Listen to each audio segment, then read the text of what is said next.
We experienced a seismic shift in the way people thought about their gardens 6 years ago when we experienced lockdown. And at that time, people really realised how much benefit that their garden gave to them and their well-being. It really became a hugely impactful part of their lives.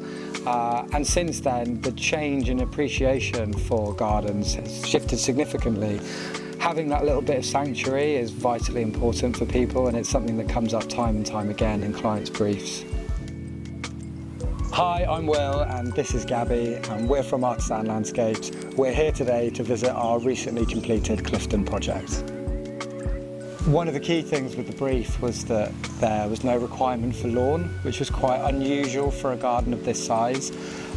They certainly wanted a space that felt really green and inviting and natural, but combining that with the entertaining spaces and the hard landscaping was the trick to this garden, and that's why they got in contact with us, because we were able to seamlessly link all of those elements to the brief together in the final design.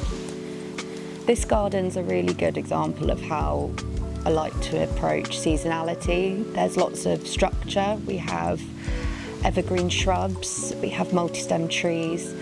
These provide a framework, and then the client specified that they wanted wildlife-friendly planting, which really comes into its own in the spring, summer. Designing gardens for seasonality is really key. We're lucky if we get 4 to 6 months of good weather in the UK, and especially with town gardens, when they're a real extension of the home, you're going to be looking out on them all year round. So ensuring that you're designing a garden that looks just as special from October through to February is really important, and including evergreen structure, like Gabby said, multi-stem trees, grasses that are going to be left up really adds to that. And alongside the planting, the materials are really key. You don't want materials that are going to green up and look really messy and deteriorate over the winter. You want materials that look just as good in those deep dark months in January and February as they do in June and July. I personally think that access to nature is incredibly important. This garden's a really good example of how water, flowers, grasses, movement, reflections, all of these things are really important, and even a few minutes spent outside can really shift your mindset.